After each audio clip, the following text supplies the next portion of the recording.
ওকালতি পেশাটা আসলে খুব অদ্ভুত লাগতো যে কি করব না করব। আমার সাথে অ্যাডভোকেট ইকরামুল হক আছেন, তিনিও মনে হয় এই ব্যাপারে একমত হবেন যে ওকালতি পেশাটা শুরুতে হিবিজিবি লাগে। ইভেন এখন পর্যন্ত আমার কাছে ওকালতি পেশাটা মানে হিবিজিবি লাগে। আমি যদি পারতাম, সুযোগ থাকতো, আমার যদি টাকা পয়সা থাকতো, তাহলে আমি এখান থেকে মানে ছেড়ে চলে যেতাম। কারণ ওকালতিতে টিকে থাকা অনেক টাফ এবং অদ্ভুত রকমের লাগে যে প্রতিনিয়ত নতুন নতুন কাজ মানে কিভাবে করব মানে, এবং হচ্ছে এখানে মনে হয় কি যে অনেক বেশি টাকা। হ্যাঁ টাকা আছে ভাই, কিন্তু আপনাকে তো 8-10 বছর 15 বছর টিকে থাকতে হবে। আর আমার মতো গরিব মানুষ এখানে টিকে থাকবে কিভাবে? তারপরেও যে পর্যন্ত এসেছি একটু ভালো লাগা শুরু করেছি। কি বলবেন ওকালতি পেশা নিয়ে? আসলে ওকালতি পেশা কি প্রচুর টাকা নাকি? শুরুর দিকে আপনি তো ওকালতি পেশা ভালো আছেন। জি জি জি, ধন্যবাদ অ্যাডভোকেট মিঠুন শাহজাদা।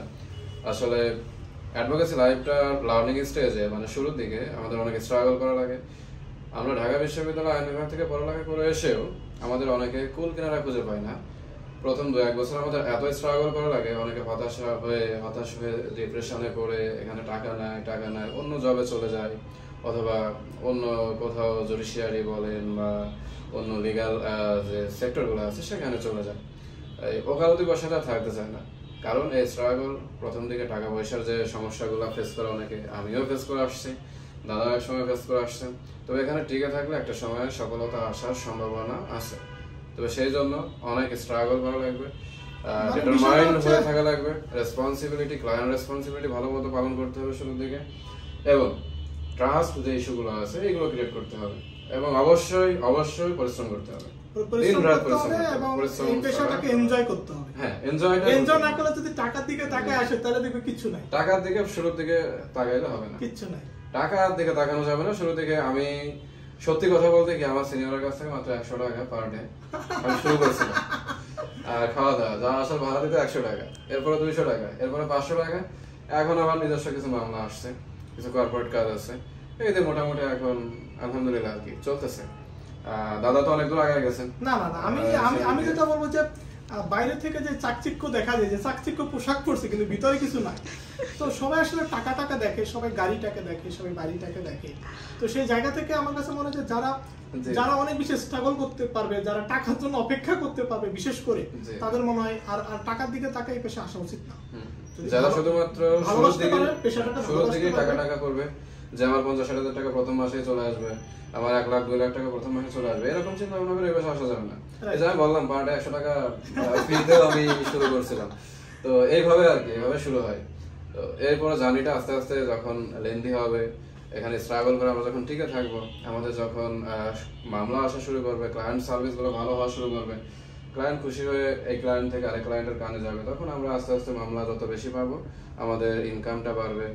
অবশ্যই এখানে ফ্রিডম আছে, এখানে বিভিন্ন ফ্যাক্ট নিয়ে কথা বলা শুরু করছে, বিভিন্ন সেক্টরে মানুষের সাথে কথা বলা শুরু করছে। আসলে এনজয়েবল একটা প্রফেশন, এবং সবচেয়ে বড় সুবিধা যেটা হলো যখন যা ইচ্ছা তখন তাই করা যাচ্ছে নিজের মতো।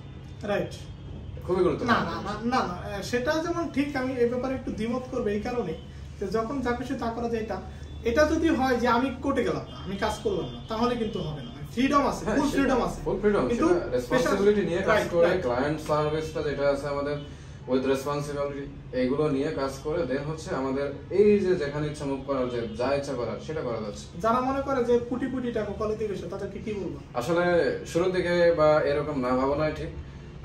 এই ভাবনাটা আমাদের আসে যে কোটি টাকা ইনকাম করার জন্য আসলে কোটি পরিশ্রম করতে হবে, তো এত সহজ না।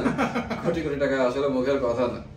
1 টাকা 2 টাকা 3 টাকা 1 লাখ 2 লাখ কোটি এইগুলো আসলে আমাদের মুখেই শোনা যায়। ইনকামটা অনেক পরিশ্রমের বিষয়, এবং ভাগ্যটার সাথে থাকতে হবে অবশ্যই, আর লং টাইম টিকে থাকার একটা মেন্টালিটি ধরে রাখতে হবে। মানে মোট কথা হচ্ছে, যদি মনে করেন যে টাকার চ্যালেঞ্জ নেবেন, পরিশ্রমের চ্যালেঞ্জ নেবেন, তাহলে এই পেশা চলে আসে অবশ্যই। এবং এখানে আসার পরে লিঙ্ক আপ, নেটওয়ার্কিং এগুলো বাড়াইতে হবে বিভিন্ন সেক্টরের মানুষের সাথে, আর দিন রাত পরিশ্রম তো করতেই হবে, ফিজিক্যাল ক্যাপাবিলিটিও ভালো রাখতে হবে।